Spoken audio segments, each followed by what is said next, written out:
The news প্লাছৰ জৰিয়তে এই মুহূৰ্তত আমি কেইবাটাও খবৰ একেলগে জনাবলৈ আপোনালোকক চেষ্টা কৰিম। প্ৰথমতে আমি আপোনালোকক জনাব বিচাৰিছোঁ প্ৰাক্তন মুখ্যমন্ত্ৰী প্ৰফুল্ল কুমাৰ মহন্তৰ জীয়ৰীয়ে এনেকুৱা কাৰ্য সংঘটিত কৰিছে যি শুনিলে যি দেখিলে আপুনিও আচৰিত হৈ পৰিব। গাড়ী চালকক প্ৰহাৰ কৰিছে বেয়াকৈ আৰু তাৰ পাছত সেই দৃশ্য ভাইৰেল হৈ পৰাৰ পৰৱৰ্তী সময়ত প্ৰফুল্ল মহন্তৰ কন্যাই এই সন্দৰ্ভত মুখ খুলিছে। আপুনি ভাবিছেনে নাই? মই এটা নিজৰ কাৰণে ষ্টেণ্ড লৈছোঁ। আই এম চৰি যদি মই নিজকে প্ৰটেক্ট কৰাটো ভুল হয়। আই এম ৰিয়েলি চৰি। আৰু মোৰ কাৰণে মানে মই নাভাবোঁ যে এজনী ছোৱালী হিচাপে মই যে এইটো ৰখাইছোঁ, মই যে এটা একশ্যন লৈছোঁ, নিজকে প্ৰটেক্ট কৰিছোঁ, আই ডোণ্ট থিংক দেট ইজ ৰং।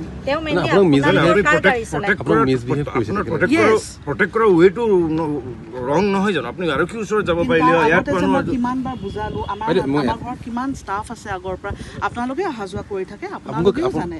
বহুতো আপোনালোকৰ মানুহে আমাক সৰুৰ পৰা চিনি পায়। কাৰ গাড়ী চলাই তেওঁ মেইনলি সেইটো মই আপোনাক নকওঁ, সেইটো আপোনালোকে তোলে অহা যোৱা কৰোঁতে মই, কাৰণ তেওঁলোকৰ গোটেইকেইটা গাড়ী এইখিনিতে থাকে, মানুহবিলাক ওচৰতে থাকে। চ' আল্টিমেটলি গৈ যেতিয়া বহুত বেছি হৈ গৈছে, মই পাৰা নাই সহ্য কৰিবলৈ। কালি আপোনালোক ক'ৰবাত গ'লে যদি আপোনালোক কমে, মই আকৌ কৈছোঁ এইটো কথা, যদি আপোনালোক ক'ৰবাত যায়, ক'ৰবাত মদ খাই পেলাই তেওঁৰ ভিতৰত সোমাই, প্ৰথমবাৰ নহয়, মদ খাই পেলাই সেইদিনা তেওঁৰ ভিতৰত সোমাই আহি মোৰ দৰ্জাত ধাক্কা মাৰিছে। আপোনাৰ ৰুমৰ দৰ্জাত কি বাকী থাকিল? আপোনাৰ ৰুমৰ দৰ্জা বাকী থাকিল? মই কিহৰ কাৰণে ৰ'ব লাগিছিল কওকচোন আপোনালোকে? মই কিহৰ পিছত আৰক্ষী তাত যাব লাগিছিল? লগে লগে আপুনি আৰক্ষীক মাতি গতাই দিব লাগিছিল, তেতিয়াহে ব্যৱস্থা গ্ৰহণ কৰিলে হয়। নিজে কয় নাই আমিতো এনেকুৱা মানুহ, আমাকতো কোনো একো কৰিব নোৱাৰে, কি হ'ব তাহাঁতে আমাক এৰিহে দিব, সেই বুলি কয়। মই জানো সেইটো সঁচা কথা নহয়, মই জানো আৰক্ষীয়ে ব্যৱস্থা ল'লে হয়, কিন্তু সেইটো মুহূৰ্তত যদি আপোনালোক মোৰ জেগাত থাকিল হয়, আপোনালোকে কি ৰৈ থাকিল হয় নেকি? আপুনি মতা মানুহ সেইকাৰণে নুবুজিব পাৰে এইটো কথা। কিমান দিনৰ পৰা এনেকুৱা ছোৱালী বাৰে বাৰে সদায় হিউমিলিয়েট হৈ থাকে, ইমান দিন যে মই হিউমিলিয়েট হ'লোঁ সেইটো কিন্তু কোনো চাব নাহিলে। সেইটো গম নাপাওঁ মই কিমান বয়স হ'ব, ইমান নাজানো মই ভালকে নাজানো মই যিহেতু আপোনাৰ বৰ্তমান আমাৰ ষ্টাফ। আন এটা গুৰুত্বপূৰ্ণ খবৰ আমি আপোনালোকক জনাব বিচাৰিছোঁ। IIT বাবা আকৌ এবাৰ চৰ্চালৈ আহিছে। এইবাৰ গাঞ্জা ৰখাৰ অভিযোগত IIT বাবা গ্ৰেপ্তাৰ কৰিছে আৰক্ষীয়ে। अभी मेरे को कोई ओपिनियन नहीं है ना उसके बारे में, क्योंकि वो लो ही वैसा है ना थोड़ा। ठीक है नहीं वो अभी तो बर्थडे है ना, आज मैं खुश रहना चाहता हूँ ना। आज नहीं आज बर्थडे के लिए खुश रहना चाहते हैं ना, सब बताएंगे ना, बताएंगे ना। इनकी ये मिली थी कि ये पार्क क्लासिक होटल में रुके हुए हैं रिद्धि सिद्धि चौराहे पे, ये सुसाइड अटेम्प्ट कर रहे हैं, ये सुसाइड कर सकते हैं, ये सूचना मिली थी। मौके पे गए थे तो इन्होंने कहा कि मैं तो गांजा सेवन करता हूँ, मेरे पास गांजा भी है, मैंने गांजा पी के कुछ कह दिया होगा। वो जो गांजा जो मिला है वो ये रख नहीं सकते, वो NDPS एक्ट के तहत अपराध है, पीना भी अपराध है, कब्जे में रखना भी अपराध है। वो NDPS एक्ट के तहत पाया जाने पर गांजा को जब्त किया गया था, मौके पे उनको अरेस्ट किया गया। चूँकि स्मॉल क्वांटिटी का था, काफ़ी कम मात्रा में गांजा था, इसलिए उनको पूछताछ करके बेल बॉन्ड जो है मौके पे पेश कर दी, इसलिए जमानत पे मौके पे उनको रिहा किया गया। इन्वेस्टिगेशन में जैसे जरूरत होगी वापस उनको हाजिर होना पड़ेगा। দ্য নিউজ প্লাছৰ এই বুলেটিনত অন্য এটা গুৰুত্বপূৰ্ণ খবৰ আমি আপোনালোকক জনাব বিচাৰিছোঁ। মুখ্যমন্ত্ৰী ডক্টৰ হিমন্ত বিশ্ব শৰ্মা আৰু অখিল গগৈৰ মাজত তীব্ৰ বাকযুদ্ধ দেখিবলৈ পোৱা গ'ল আজি অসম বিধানসভাৰ মজিয়াত। ছাৰ, মই অলপ আগতে মুখ্যমন্ত্ৰী ডাঙৰীয়াক কৈছিলোঁ যে চৰকাৰৰ গাফিলতিৰ কাৰণে আচলতে কুৱেশ্যনটো কৰক। হয়, সেই কুৱেশ্যনটোকে কৰিব লৈছোঁ যে কোৰ্টে লিখি দিছে, মই মুখ্যমন্ত্ৰী ডাঙৰীয়াক কোৰ্ট অৰ্ডাৰ 19/2/2025 যিটোত ক'লে যে প্ৰিয়ংকা দাস নামৰ এগৰাকী ছোৱালীয়ে কেছ দিছিলে যে মোক কিয় চাকৰিৰ পৰা খেদিব। সেইটো ছিংগুল বেঞ্চে ক'লে যে নাই, চাকৰিৰ পৰা খেদিব নোৱাৰে, তাৰ কাৰণ দেখুৱাই দিলে। তাৰপিছত আমাৰ গভৰ্ণমেণ্টৰ পিনৰ পৰা ডাবল বেঞ্চত গ'ল, এপিল কৰিলে। এপিলত কিটো অৰ্ডাৰ দিলে ছাৰ, তাৰ পেৰা নম্বৰ 29, 30, 32, 33 আৰু 36টো মই মুখ্যমন্ত্ৰী ডাঙৰীয়াক পঢ়ি চাবলৈ অনুৰোধ কৰিলোঁ। মাত্ৰ মই অকণমান আধা লাইন গাই দিলে মানে, when no affidavit in opposition has been filed by the appellant in spite of reasonable time granted via order number dated 13/11/2024, 6/12/2024, 7/1/2025, 8/1/2025 and 13/1/2025 পাঁচবাৰ কোৰ্টে কৈছে যে তোমালোকে কাউণ্টাৰ এফিডেভিট দিয়া। আৰু এই ৰিপৰ্টটো আজি যিটো ৰিপৰ্টৰ বিষয়ে আলোচনা হৈছে, বিপ্লৱ শৰ্মাৰ ৰিপৰ্টটো তোমালোকে জমা দিয়া। গভৰ্ণমেণ্টে ইচ্ছাকৃতভাৱে এই মানুহবিলাকক চাকৰি দিবৰ কাৰণে আৰু মুখ্যমন্ত্ৰীৰ বুদ্ধিটো আমি গম পালোঁ মানে সুপ্ৰিম কুৱেশ্যনটো কোৰ্টৰ পৰা এইটো লৈ আহিব কুৱেশ্যনটো কৰক এতিয়া লৈ আনাবৰ কাৰণে সেই ভাষণ দিলে মানুহবিলাকক আপুনি। দিবৰ কাৰণে মই এটাই মাত্ৰ clarification। মুখ্যমন্ত্ৰী ডাঙৰীয়া এটা লাইন মই মাত্ৰ এটাই অনুৰোধ কৰিছোঁ যদি মুখ্যমন্ত্ৰীৰ নিজৰ ক'বলৈ লিষ্টৰ দিয়ক, মানুহ কি ক'ব? নাই তেতিয়াহ'লে বিকে শৰ্মাৰ ৰিপৰ্ট অনুসৰি দুটা সিদ্ধান্ত দিব লাগে মই নিজকো কৈছোঁ যে ইয়াত মাননীয়- CBI এনকুৱাৰী নহয়, দিয়াৰ কথা কৈছে বিপ্লৱ শৰ্মা এটা মানে হেৰি ৰেছপনচিবিলিটি ফিক্স কৰিবৰ কাৰণে মোৰ বন্ধু এজনৰ নামো উল্লেখ আছে গতিকে মোকো সাঙুৰি লোৱা হৈছে মোৰ ওপৰতো CBI এনকুৱাৰী দিব লাগে আৰু 1 নম্বৰ আৰু 2 নম্বৰ যে বিপ্লৱ শৰ্মাৰ ৰিপৰ্ট অনুসৰি গোটেই সেটটোকে মানে একেবাৰে কেনচেল কৰিব লাগে বুলি যিটো অৰ্ডাৰ আছে সেইটোৰ ব্যৱস্থা কৰিব লাগে ঠিক আছে। যদি নকৰে ক'বলৈ মুখ্যমন্ত্ৰী দিয়ক। মাননীয় অধ্যক্ষ মহোদয় যদি কয় আমি ধৰিলো আমাকে যদি কৰি দিয়ে নাই মই কথাটো আপোনাক কৈছো এই কেছটো কোনে ধৰিলে বিজেপিয়ে ধৰিলে আমি ধৰিলো আকৌ আমাকে যদি বুলি কৈ দিয়ে তে মানুহেতো কেছেই নধৰিব নাই মই এখন পঢ়িছো মই এইটো উত্তৰ দিম আপোনালোকে যদি পুলিচকে চুৰ বুলি কৈ দিয়ে পুলিচে ক'ব চুৰ হৈ থাকাই ভাল আমিয়ে ধৰিলো কেছটো আৰু এতিয়া কৈ আছে যদি আপোনাৰ কোনো চিনাকি মানুহ নাই হৰি যদি মোৰ চিনাকি মানুহ থাকিলেহেঁতেন প্ৰথমতে কেছটো নকৰিলোহেঁতেন পুলিচে যদি চুৰ হৈ যায় তেতিয়া দিগদাৰ আছে ন মই কথাটো কৈছো আপুনি যিটো যদি ক'লে এই যদিটো কিয় কৈছে যে ডোন্ট ডু অনেষ্টি দিয়াৰ আফটাৰ আপুনি কি মেছেজ দিব খুজিছে যে সদায় ভৱিষ্যতে যদি কোনোবা কৰাপ্টেড অফিচাৰক আপোনালোকে এৰেষ্ট কৰে আপোনালোকে লগাই দিম যে আপোনালোকৰহে সম্পৰ্ক আছে আজি অন্তত ধন্যবাদ দিয়ক যে বিজেপিয়ে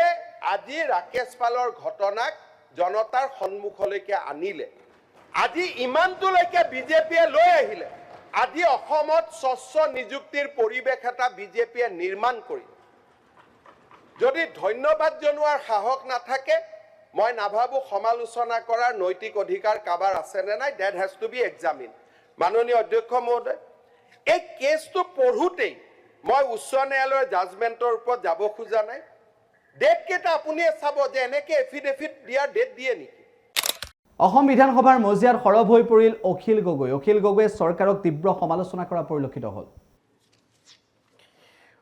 সন্মানীয় অধ্যক্ষ ডাঙৰীয়া আজি যিটো বিষয়ে আলোচনা হৈছে সেই বিষয়টো মোৰ জীৱনৰ লগত জড়িত এটা বিষয় এই বিষয়টোৰ কাৰণে APSC কেলেংকাৰী তদন্ত হ'ব লাগে বুলি মই দুবাৰ জেললৈ গৈছিলোঁ আৰু প্ৰায় 3 মাহ সময় মই জেলত কটাবলগীয়া হৈছিলে গুৱাহাটী জেলত 17 জুলাই 2000 দুবাৰ গৈছিলোঁ মই জুন আৰু আগষ্টত 2015 চনৰ জুন আৰু আগষ্টত জেললৈ গৈছিলোঁ আৰু এই বিষয়টোৰ ওপৰত মই এখন PIL কৰিছিলোঁ 17 জুলাই 2015 আৰু 15 অক্টোবৰ তাৰিখে সেই PILৰ ভাৰ্ডিক্ট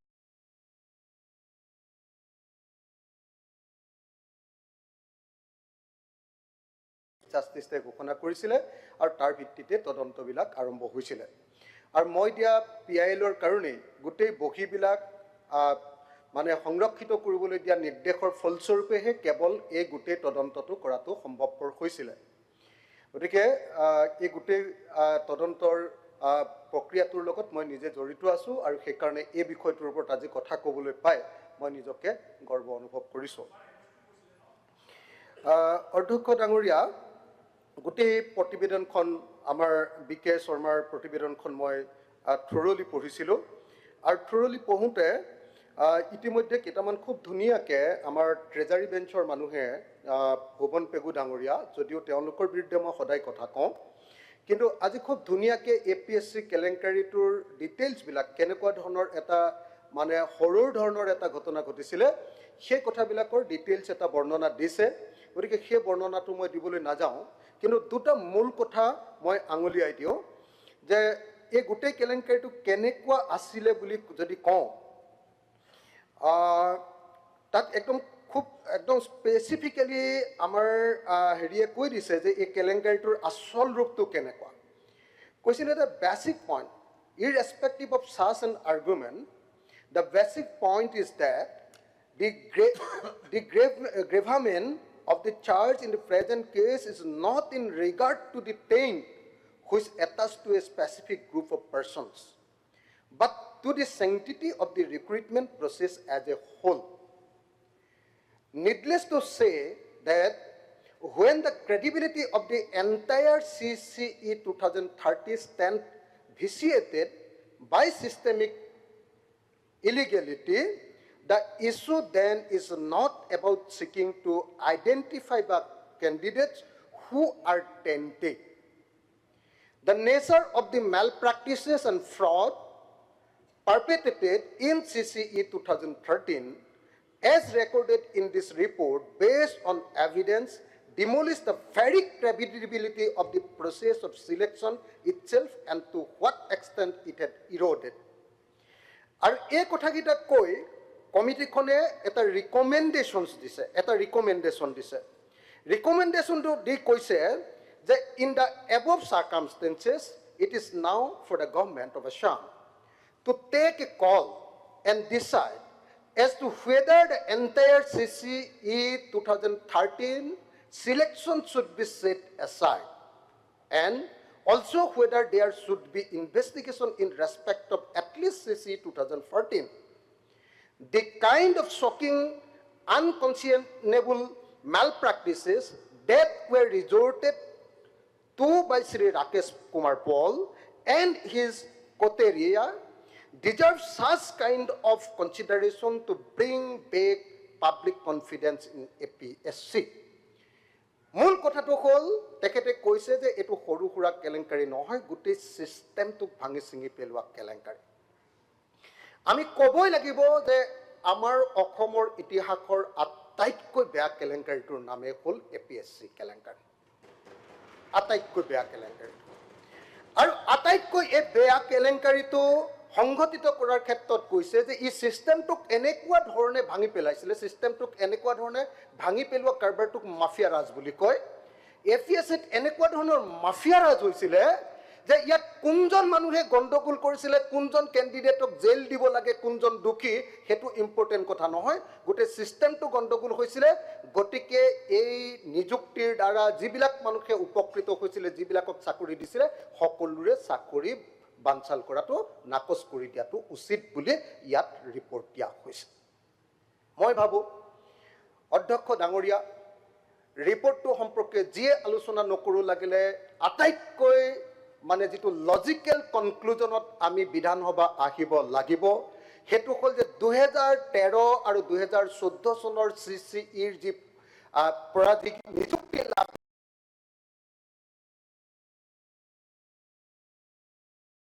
এতিয়া নিযুক্তি বাতিল কৰা হ'ব নে নহয়। নম্বৰ 1, যদি এটো সিদ্ধান্ত লোৱা নহয় তেতিয়াহ'লে ট্ৰেজাৰী বেঞ্চে যিবিলাক লম্ফজম্ফ কৰিছে সেই লম্ফজম্ফবিলাক বা তেওঁলোকে যিবিলাক সঠিক কথাই কৈছে সেই কথাবিলাকৰ কোনো মূল্য নাথাকিব। গতিকে মই আশা কৰিম যে ট্ৰেজাৰী বেঞ্চ আৰু আমাৰ বিৰোধী গোটেইবিলাকে লগ লাগি আজি আমি এটা প্ৰস্তাৱ লওঁ যে 2013 আৰু 2014 CCEৰ পৰীক্ষাত যিসকলে পাছ কৰিছিলে, চাকৰি পাইছিলে আৰু ৰাকেশ পালৰ দিনত যিমান চাকৰি পাইছিলে এই আটাইবিলাকৰ চাকৰি আজিৰ বিধানসভাতে নাকচ কৰাৰ সিদ্ধান্ত গ্ৰহণ কৰা হওক। অধ্যক্ষ ডাঙৰীয়া, কিমান মানুহে চাকৰি পাইছিলে? 2013 চনৰ এপইণ্টমেণ্ট দিছিলে CCEত 241 জন, 2014 চনত এপইণ্টমেণ্ট দিছিলে 180 জন আৰু বাকী অন্যান্য পোষ্টবিলাকত চাকৰি দিছিলে 210 জন ৰাকেশ পালৰ দিনত আৰু টোটেল 631 জন চাকৰিয়ালক চাকৰি দিছিলে। আৰু অধ্যক্ষ ডাঙৰীয়া, আমি আটাইতকৈ গুৰুত্বপূৰ্ণ যিটো কথা মনত ৰখা দৰকাৰ যে এই চাকৰি দিয়া মানুহবিলাক সৰু সৰু পোষ্টত নাই, তেওঁলোকে এতিয়া এডিশ্যনেল SP, ADC বা DC বা SP এই পৰ্যায়লৈ গৈছে। নহ'লে কটন কলেজৰ তেখেতে এছিষ্টেণ্ট প্ৰফেচৰ হৈছে, নহ'লে আমাৰ এগ্ৰিকালচাৰ ইউনিভাৰ্চিটিৰ এছিষ্টেণ্ট প্ৰফেচৰ হৈছে, এনেকুৱা পৰ্যায়ৰ হাই লেভেল মানুহ। গতিকে মই ভাবোঁ যে ছিষ্টেমটোক যদি বচাব লাগে আমি এওঁলোকৰ নিযুক্তি বাতিল কৰাৰ সিদ্ধান্ত আজি গ্ৰহণ কৰিবই পাৰিব লাগিব। এতিয়ালৈকে অধ্যক্ষ ডাঙৰীয়া এৰেষ্টেড হৈছে 2013 চনৰ এৰেষ্টেড হৈছে মাত্ৰ 43 জন আৰু তাৰে 75 জনৰ বিৰুদ্ধে চাৰ্জশ্বিট এতিয়ালৈকে দিয়া হৈছে। 241 জনৰ ভিতৰত 75 জনৰ বিৰুদ্ধে চাৰ্জশ্বিট দিয়া হৈছে। আনহাতে 2014 চনৰ এৰেষ্টেড হৈছে 22 জন, অথচ কেণ্ডিডেট আছিলে 180 জন আৰু এজনৰো চাকৰি 2014 চনৰ খোৱা নাই। 13 চনৰ চাকৰি খাইছিলে, ছাছপেনশ্যন কৰিছিলে এতিয়ালৈকে ছাছপেনশ্যন কৰিছিলে 19 জন, কিন্তু অধ্যক্ষ ডাঙৰীয়াক সেই ছাছপেনশ্যনটো ষ্টে কৰি দিছে। চৰকাৰে যদিও তেওঁলোকৰ চাকৰি বৰখাস্ত কৰিছিলে, কোৰ্টে কৈ দিলে যে নাই, তেওঁলোকৰ চাকৰি বৰখাস্ত কৰিব পৰা নাযাব। কোৰ্টে কৈছে বৰখাস্ত কৰিব পৰা নাযাব। কি কাৰণে? তাৰ ৰিপৰ্টটো মই এইকেইদিন কোৰ্টৰ গোটেই অৰ্ডাৰকেইটা অধ্যক্ষ মহোদয় এটা এটাকে পঢ়িছিলোঁ, আৰু অধ্যক্ষ মহোদয় এই এটা এটাকে পঢ়ি থাকোঁতে মোৰ অনুভৱ হৈছিলে যে অকল APSC কেলেংকাৰীটোৱে কেলেংকাৰী নহয়, APSC কেলেংকাৰীটো তদন্ত কৰাটো এটা ডাঙৰ কেলেংকাৰী, আৰু APSC কেলেংকাৰী তদন্ত কৰাৰ পাছত যিবিলাকক দোষী সাব্যস্ত কৰি এইবিলাকক খেদিব লাগে বুলি কৈছিলে, তেওঁলোকক নেখেদি ৰক্ষণাবেক্ষণ দিয়াটো এটা ডাঙৰ কেলেংকাৰী। 3টা কেলেংকাৰী APSCক লৈ চলি আছে অধ্যক্ষ ডাঙৰীয়া, 3টা কেলেংকাৰী। মই যদি কওঁ পেৰা, এইটো অৰ্ডাৰ আপোনালোকে যদি চাই, গুৱাহাটী হাইকোৰ্টৰ ছিংগল বেঞ্চে কৈছিলে যে নহয়, এই 19 জন মানুহৰ চাকৰি তোমালোকে খাব নোৱাৰিবা, আৰু এজনী প্ৰিয়ংকা দাস নে কিবা ছোৱালী এজনীৰ চাকৰি খাব নোৱাৰিবা, কাৰণ তোমালোকে প্ৰচিডিঅ'ৰ লেপছ কৰিছা। তেতিয়া এই অৰ্ডাৰটোত গুৱাহাটী হাইকোৰ্টে বাৰম্বাৰ কৈছে, পেৰা 29, 30, 32, 33, 36, এইটোত অৰ্ডাৰ যিদিনা অৰ্ডাৰ দিছে সেইদিনা 19/2/2025, মাত্ৰ কেইদিনমানৰ আগতে ফেব্ৰুৱাৰীৰ 19 তাৰিখৰ দিনা অৰ্ডাৰ দিওঁতে কৈছে যে অসম চৰকাৰে ইচ্ছাকৃতভাৱে বাৰম্বাৰ কৈ থকাৰ পাছতো এই মানুহকেইজনৰ চাকৰি কিয় খাব নালাগে তাৰ ওপৰত কাউণ্টাৰ এফিডেভিট দি থাকিবলৈ কোৱাৰ পাছতো অসম চৰকাৰে কাউণ্টাৰ এফিডেভিট দিয়া নাই। অসম চৰকাৰে এই যিটো ৰিপৰ্ট, BK শৰ্মাৰ ৰিপৰ্টটো জমা দিবলৈ কৈছে কোৰ্টে, যে BK শৰ্মাৰ ৰিপৰ্টটো যদি আপোনালোকে জমা দিয়ে তেতিয়াহ'লে আমি একশ্যন ল'ব পাৰিম, কিন্তু অসম চৰকাৰে সেই ৰিপৰ্টটো জমা দিয়া নাই। যদি সঁচাকৈ আজিৰ অসম চৰকাৰত জড়িত মানুহবিলাক এই কেলেংকাৰীটোৰ লগত জড়িত নাই, আজি সিদ্ধান্ত ল'ব যে APSC কেলেংকাৰীত নিযুক্ত প্ৰত্যেকজন কৰ্মচাৰীক সকলোকে চাকৰি খোৱা হ'ব, এই সিদ্ধান্ত ল'ব। চাকৰি খোৱা হ'ব, আৰু যিসকলে সেই সময়ত যিটো পাৰ্টীয়ে চাকৰি দিছিলে সেই পাৰ্টীকো নাকচ কৰা হয়, কংগ্ৰেছ পাৰ্টীক নাকচ কৰা হয়। মোৰ 1 মিনিট আছে। বিধানসভাত নাকচ নহয়, গণভোটত হয়। আপুনি কেনেকুৱা কথা কৈছে? শিক্ষিত হৈ মহোদয় এইবিলাক প্ৰচিডিঙৰ পৰা কি কথা কৈ থাকে? অনাৰেবল মেম্বাৰ প্লিজ, আৰে কবলৈ দিয়ক না, আপোনালোকে ক'লে এনেকুৱা কথা হ'ব পাৰে নেকি মহোদয়? আপুনি বহিষ্কাৰ কৰিব পাৰে নেকি কংগ্ৰেছ দলক? আমাক উত্তৰটো দিয়ক আপুনি মহোদয়, আপুনি উত্তৰটো দিয়ক মহোদয়। ছাৰ 1 মিনিট আছে মোৰ, ছাৰ 1 মিনিট কোৱা। 1 মিনিট ছাৰ। হয় sir, please honourable member please না। Sir party 1 minute please, only 1 minute। Sir এই কেলেংকাৰী সময় নাই, ৰিপ্লাই দিব লাগিব। 1 minute মোৰ 1 minute please honourable member please Akhil Gogoi ক'ব, যদি কয় 1 মিনিট। 1 মিনিট সুযোগ দিয়ক, অলপ শান্ত কৰাই দিয়ক। অধ্যক্ষ ডাঙৰীয়া আৰু অধ্যক্ষ ডাঙৰীয়া যোনে হৈছে বুলি ওলাইছে, তদন্ত হ'ব লাগে। আপোনালোকে ৰিপ্লাইত দি দিব, নাকচ কৰিব লাগে। অধ্যক্ষ ডাঙৰীয়া, এতিয়া 2টা সিদ্ধান্ত কোৰ্টে মানে এই ৰিপৰ্টে ল'বলৈ দিছে। 1 নম্বৰটো হ'ল যে গোটেইবিলাকৰ চাকৰি খাব লাগে বুলি চৰকাৰে সিদ্ধান্ত ল'ব লাগে, আৰু 2 নম্বৰটো সিদ্ধান্ত ল'বলৈ দিছে যে কোনে এই গোটেই কেলেংকাৰীটো কৰিলে তাৰ ওপৰত CBI তদন্ত দিব লাগে। CBI তদন্ত হ'ব লাগে, সিদ্ধান্ত হ'ব লাগে। কংগ্ৰেছৰ যদি এই কৰি আছে মানে তেখেতসকলৰ ভয় আছে। দুৰ্গা দাস বড়ো, ধন্যবাদ। এবাৰ আমি জনাব বিচাৰিছোঁ 2026ত কংগ্ৰেছৰ সৈতে মিত্ৰতা থাকিব নে নাথাকে বাকী দলসমূহৰ, এই সন্দৰ্ভত অসম প্ৰদেশ কংগ্ৰেছ কমিটিৰ সভাপতি ভূপেন কুমাৰ বৰাই কি মন্তব্য কৰিছে সেয়া আপোনালোকলৈ আগবঢ়াইছোঁ। সুদক্ষভাৱে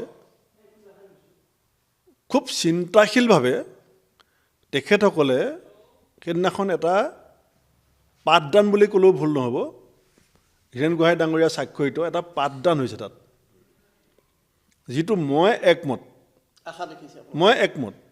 আমাৰ দলতো কিছু চিন্তা আছে, থাকিব, কাৰণ দল বুলি ক'লে সভাপতিগৰাকীয়ে শেষ কথা নহয়, কিন্তু হীৰেণ গোহাঁই ডাঙৰীয়াৰ নেতৃত্বত নাগৰিক সমাজে যিটো ৰিপৰ্ট প্ৰস্তুত কৰি পেলাই আমাৰ সন্মুখত ৰাখিছিলে, সেই ৰিপৰ্টটো 100% শুদ্ধ। সেইটো কোনোবাই মানিব পাৰে, কোনোবাই নেমানিব পাৰে, কোনোবাই ভাল পাব পাৰে, কোনোবাই বেয়া পাব পাৰে, কিন্তু সেইটোৱেই 2026-ত বিজেপিক উৎখাত কৰাৰ একমাত্ৰ তত্ত্বটো তেওঁলোকে সভাত দাঙি ধৰিছে। এতিয়া তত্ত্বটোক আগবঢ়াই নিয়াৰ দায়িত্ব ৰাজনৈতিক দলবিলাকৰ।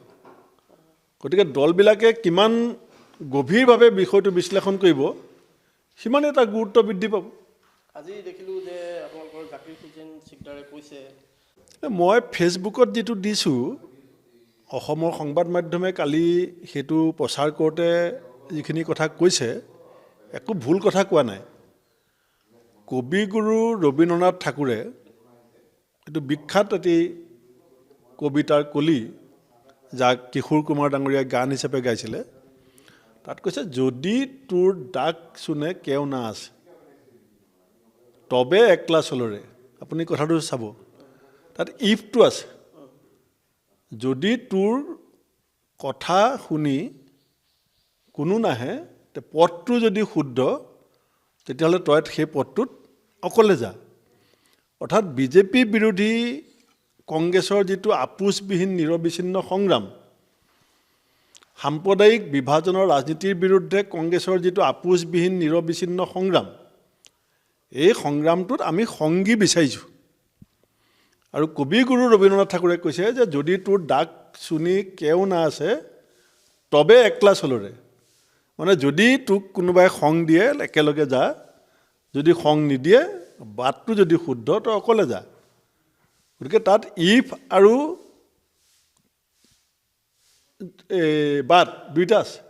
সেইকাৰণে মোৰ কথাটো সেইধৰণেই ল'ব লাগে। একেটা পংক্তিকে দেৱব্ৰত শইকীয়া এই সমাজে ক'ব পাৰিব। তথাপিতো আপোনালোকৰ এটা এজেণ্ডা থাকে, ধৰক কিমান দিনৰ ভিতৰত। এতিয়াতো পঞ্চায়ত ইলেকশ্যনক লৈ আমি সকলোৱে ব্যস্ত থাকিব লাগিব। কাৰণ পঞ্চায়ত নিৰ্বাচন যদি চৰকাৰে মাৰ্চ মাহৰ 3 উইকৰ ভিতৰত ঘোষণা নকৰে, আমি উচ্চতম ন্যায়ালয়ত দ্বাৰস্থ হোৱাৰ সিদ্ধান্ত লৈছোঁ। গতিকে আমি আশাবাদী যে হয় চৰকাৰে স্বইচ্ছা ইলেকশ্যন ঘোষণা কৰিব, নহয় চৰকাৰক আমি ইলেকশ্যন ঘোষণা কৰিবলৈ কোৰ্টৰ পৰা বাধ্য কৰিম। গতিকে আমি এতিয়া সদ্যহতেতো সকলো দল পঞ্চায়তক লৈ ব্যস্ত থাকিব। সেই কথাখিনি নাগৰিক সমাজে আগবঢ়াই নি থাকিব। শেহতীয়াভাৱে অখিল গগৈক দেখিব নোৱাৰা হৈছে কংগ্ৰেছৰ বিধায়কে। আজি অসম বিধানসভাৰ চৌহদত অখিল গগৈক সমালোচনা কৰি কেইবাটাও মন্তব্য কৰিলে। অখিল গগৈ নিজৰ দলৰ কথা চিন্তা কৰক, আমাৰ লগত আহি পেলাই কংগ্ৰেছক ৰুল দিবলৈ তেওঁ কোন? এতিয়া কংগ্ৰেছক ৰুল দিবলৈ কোন?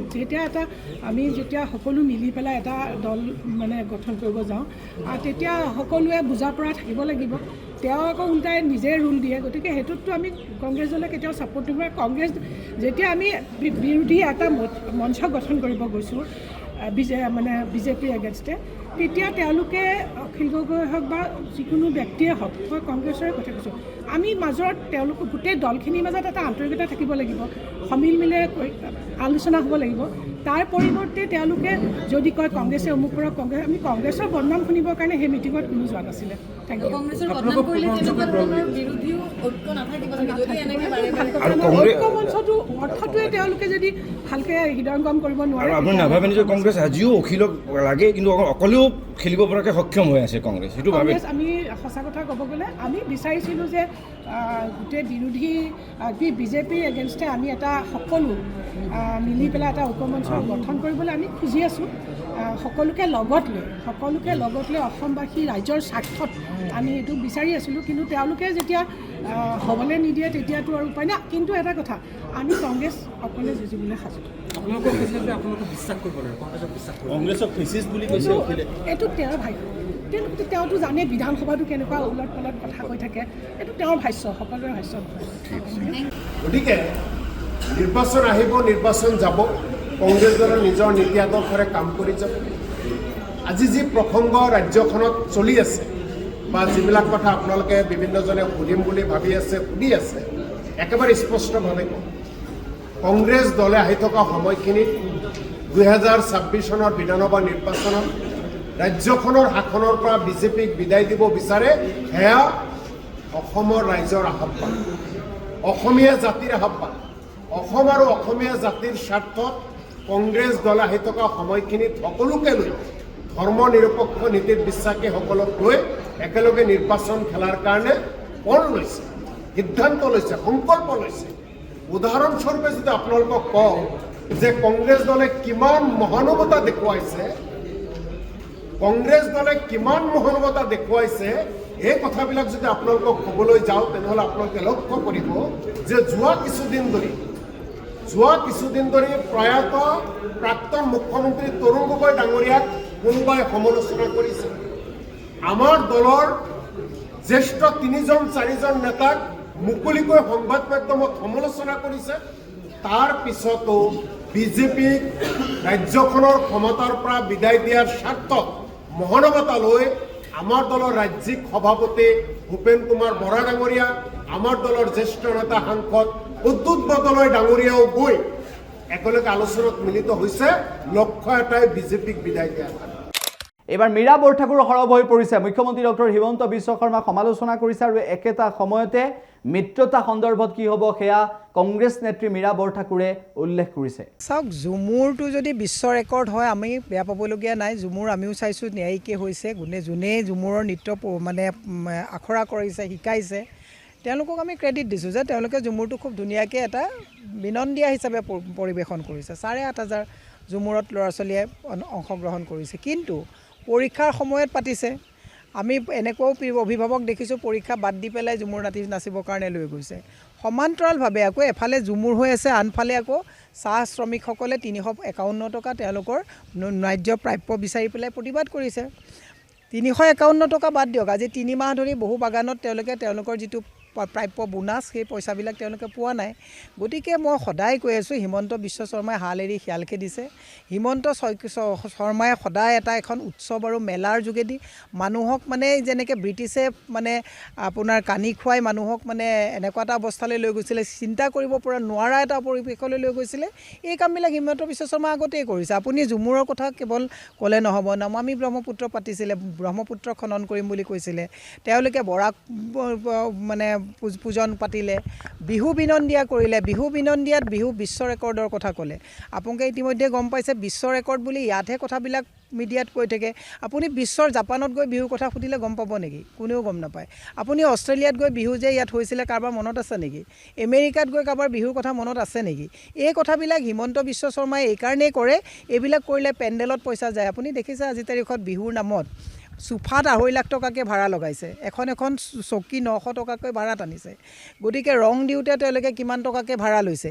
এই গোটেই কথাবিলাক একচুৱেলি এখন ব্যৱসায়। মোৰ দুখ লাগে এইটো যে মুখ্যমন্ত্ৰীজন যে ঠিকাদাৰ হৈ গ'ল। মুখ্যমন্ত্ৰীয়ে ঠিকাদাৰ। আপুনি অকল ঝুমুৰৰ কথা কৈছে বা এই বিহুৰ কথা মই কৈছোঁ, পৰীক্ষাৰ কথা কৈছে। মই কালি যোৰহাটৰ ঘৰলৈ আহিছোঁ, বৰুৱা চাৰিআলিৰ পৰা কেন্দ্ৰগুৰিলৈকে 4খন অভাৰব্ৰিজ বনাইছে। অভাৰব্ৰিজ বনালে আমি বেয়া নাপাওঁ। অভাৰব্ৰিজৰ কাষত আজি ইমান যুগ ধৰি ক্ষুদ্ৰ যিবিলাক দোকানী ব্যৱসায়ী আছিলে তেওঁলোকৰ অৱস্থা কি হ'ব? আৰু ইমান অভাৰব্ৰিজ লাগে নেকি য'ত 1,68,850 কোটি টকা ধাৰ, 1 টকা 2 টকা 1,000 10,000 নহয়, 1,65,800 কোটি টকা ধাৰ আছে। অভাৰব্ৰিজ ইমান বনাইছে। অভাৰব্ৰিজবিলাক তেওঁ বনাইছোঁ বুলি ক্ৰেডিট লৈছে। অভাৰব্ৰিজটো আমি ৰাইজে বনাইছোঁ, কাৰণ আমি টেক্স দিছোঁ, মূল্যবৃদ্ধিত পৰিশোধ কৰিবলগীয়া হৈছে। আজি তাৰিখত শ্মশানত গ'লেও শ্মশানৰ আপোনাৰ ঘিৰ পৰা তেলৰ পৰা সকলোতে আজি তাৰিখত GST ভৰিবলগীয়া হৈছে। মুখ্যমন্ত্ৰীয়ে হাল এৰি শিয়াল খেদিছে। বিনাশকালে বিপৰীত বুদ্ধি। মুখ্যমন্ত্ৰীয়ে ভাবিব নালাগে। মই কৈছোঁ দ্ৰৌপদী বস্ত্ৰহৰণ যেতিয়া হৈছিলে, ৰাইজক অত্যাৱশ্যকীয় সামগ্ৰীত বস্ত্ৰহৰণ কৰা দি কৰিছে। 40 লাখ নিবনুৱা আছে, 40 লাখ নিবনুৱাক চাকৰি দিব নোৱাৰাটো এটা বস্ত্ৰহৰণৰ নিচিনাই। দুৰ্যোধনে যেনেকৈ বস্ত্ৰহৰণ কৰোঁতে ফূৰ্তি উল্লাস কৰিছিলে, উৎসৱত ফূৰ্তি উল্লাস কৰিছে ৰাইজে, কিন্তু তাৰ পৰিণাম এই দুৰ্যোধনৰ যেনেকুৱা হৈছিলে হিমন্ত বিশ্ব শৰ্মাৰো হ'ব। ৰাইজে টঙালি বান্ধিছে, 26ত আমাৰ চৰকাৰ হ'ব। ৰাইজে কংগ্ৰেছকে বিকল্প হিচাপে ল'ব আৰু মোৰ বিশ্বাস ৰাইজে এইবাৰ 26ত পৰিৱৰ্তন আনিব। আন এটা গুৰুত্বপূৰ্ণ খবৰ আমি আপোনালোকক জনাবলৈ চেষ্টা কৰিছোঁ। সেই গুৰুত্বপূৰ্ণ খবৰটো হৈছে যে শেহতীয়াভাৱে ৰাজ্যৰ ৰাজনীতিত যিকেইটা বিষয়ে আটাইতকৈ বিশেষভাৱে স্থান লাভ কৰিছে, সেই বিষয়বোৰৰ সমান্তৰালভাৱে অন্য এটা গুৰুত্বপূৰ্ণ প্ৰসংগ হৈছে, আজিৰ দিনটোত অন্য এটা গুৰুত্বপূৰ্ণ প্ৰসংগ হৈছে যে পবিত্ৰ ৰমজান মাহ চলি আছে আৰু সেই সময়তে একাংশ মছজিদত লাউড স্পীকাৰ এটাহে ৰাখিব পাৰিব বুলি কৈছে। অসমত এই ঘটনা নহয়, এই ঘটনা হৈছে উত্তৰ প্ৰদেশত ঘটনা সংঘটিত হৈছে আৰু তাৰ পিছত উত্তৰ প্ৰদেশৰ ইছলাম ধৰ্মাৱলম্বী লোকসকলে প্ৰতিক্ৰিয়া ব্যক্ত কৰিছে এই সন্দৰ্ভত যিকোনো খবৰৰ বাবে যোগাযোগ কৰক 7099017330 লগতে 7099017110 নম্বৰত